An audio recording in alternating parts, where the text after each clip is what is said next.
పాడు గ్రామ ప్రజలకు, తెలుగుదేశం పార్టీ నాయకులకు, కార్యకర్తలకు, జనసేన నాయకులకు, కార్యకర్తలకు, ఇక్కడికి వచ్చేసిన మహిళలకు ముఖ్యంగా పేరు పేరున నమస్కారాలు తెలియజేసుకుంటూ, అన్న నాకు 2 నిమిషాలు టైం ఇచ్చినారు పందిపాడు వాళ్ళు.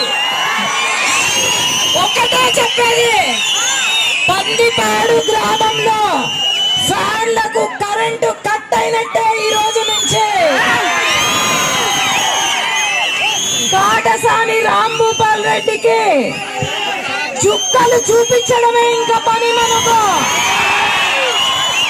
పోచా బ్రహ్మానంద రెడ్డికి ఇంకా ఢిల్లీకి పంపిద్దామో లేకపోతే ఎక్కడైనా దుబాయ్కి పంపిద్దామో చూడండి. ఇంకా ఈరోజు చంద్రబాబు నాయుడు గారు ముఖ్యమంత్రి కావాలా, మనం బాగుపడాలా, మన పిల్లల భవిష్యత్తు మారాలా, రైతుల ఆత్మహత్యలు ఆగాలా, అట్లాగే మన జీవితాలు బాగుపడాలా, మహిళలకు రక్షణ కావాలా.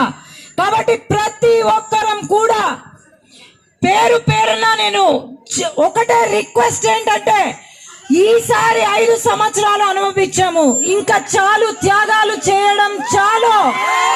కాబట్టి అందరం కూడా 2 ఓట్లు సైకిల్కే.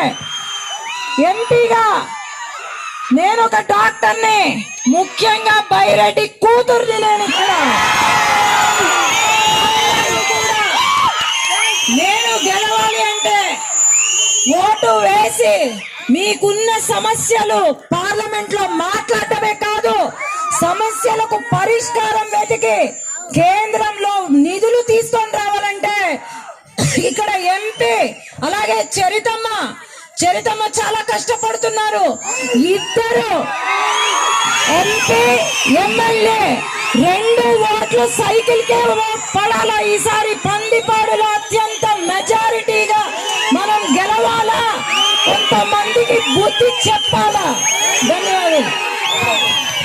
ఒక్క నిమిషం అమ్మ. కంసలి వీధిలో ఇళ్ల పట్టాలు ఇవ్వాలని కోరినారు. మన ప్రభుత్వం అధికారంలోకి వచ్చిన తర్వాత తప్ప